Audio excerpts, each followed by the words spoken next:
تیپی تۆپی پێی ینی وەرشی جیهانە ماوەی نزیکەی 3 مانگە دەستی بە ئامادەکاری کردووە بۆ بەشداریکردن لە خولەکانی پلە دووی کوردستان و عێراق لەگەڵ جامی هەرێمی کوردستان. لە ئێستادا تیپەکە لە قۆناغی دوایین ئامادەکاریە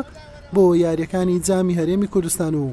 بە تایبەت ڕوبەڕووبوونەوە یانەی هەڵۆ لە قۆناغی 32 بە تۆکمەیی هاتینە ناوەزەکان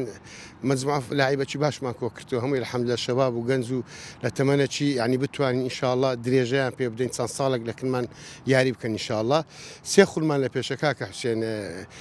ئەولەوێتمان دایتە خولی با بڵێن کاسی کوردستان لە بەرەوەی پێنجشەمی پێشمان ئینشاءڵڵا خوات مقدەر نەدا لەگەر هەڵۆی لێوێ گەمەمان هەیە لێ ئەولەویەتمان دایتە خولی کاسی کوردستان. دووەمان خولی کوردستان و سێمیشمان بەشدارن ئینشاءڵڵا لە خولی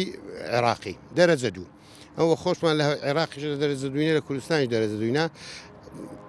ینی زۆر شتمان کردێ ئینشاءڵڵا نیەتشمان هەیە بەسەرکەوی نیەتشمان هەیە نەتیجەمانە بێ لەو بتوڵەی دەستخۆشی لە ئیدارەکەی خۆمان دەکەم ئیدارەی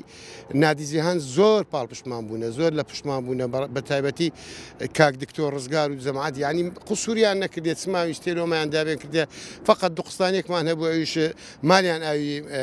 نادی پێشمەرگە مالیان ئاوابی بە ڕاهێنەر و بە ستافی ئیدارە ئەوانە زۆر سوپاسیان دەکەن یارمەتی دەرمان بووینە یارمەتمان دەن لۆ مەلعبەکەین یانەکانی دیژ یارمەتیان داینە بەڵام بە دەرەزەیەک یانەی پێشمەرگە زۆر بە کەرکمان هاتێ سوپاسیان دەکەین. یانەی جیهان لە سەرەتای ئامادەکاریەکانی با نزیکەی 7 یاریزانەوە دەستی بە مەشقەکانی کرد دوای ئەنجامدانی چەندەها یەکەی مەشقی و چەندین یاری دۆستانە. ئێستا تیپەکە لە 20 یاریزان پێکاتووە و 1 یاریزانی سووری لە خۆ گرتووە و دەستمان بە تاقیکردنەوەی یاریزانەکان کردووە لە ڕووی جەستەیی لە ڕووی فکری لە ڕووی ڕۆشنبیری ئەتر توانیمان پێکاتەک پێک بینین بۆ ئەوەی بەشداری بین لە خولی جامی کوردستان هەر ئەوەش بۆ هۆی ئەوەی چەند یاریەکی دۆستانەمە ئەنجامدا توانیمان تیپەکەی خۆمان هەڵسەنجێنین و بەشداری خولی کوردستانیش بکەین و بەشداری خولی عێراقیش بکەین و بە کتابێکی ڕسمی لەلایەن دەستەی ئیدارەی یانەی وەرزشی جیهانەوە. ئەمە زۆر سوپاسی یانەی وەرزشی پێشمەرگەی دەکەین پێشمەرگەی هەولێر بەڕاستی بووە هۆی وەیە ئەمە تیپەک دروستکەین لە بۆ یانەی وەرزشی جیهان. ئەمە ئینشاڵڵا باش خۆمان ئامادەکردێ بۆ یاری لە پێشمانەکە لەگەڵ نادی هەڵۆ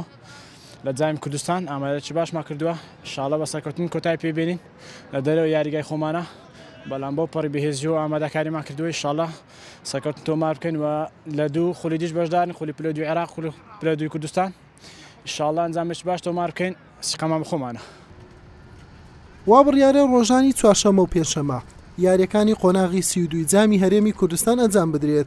یانەی جیهان ڕۆژی پێنجشەمە دەبێتە میوانی هەڵۆ لەسەر یاریگای بلێ و براوەی یاریەکە دەگاتە قۆناغی 16 و دۆڕاویش ماڵ ئاوایی دەکات. سێ محەممەد کەناڵی پێم هەولێر.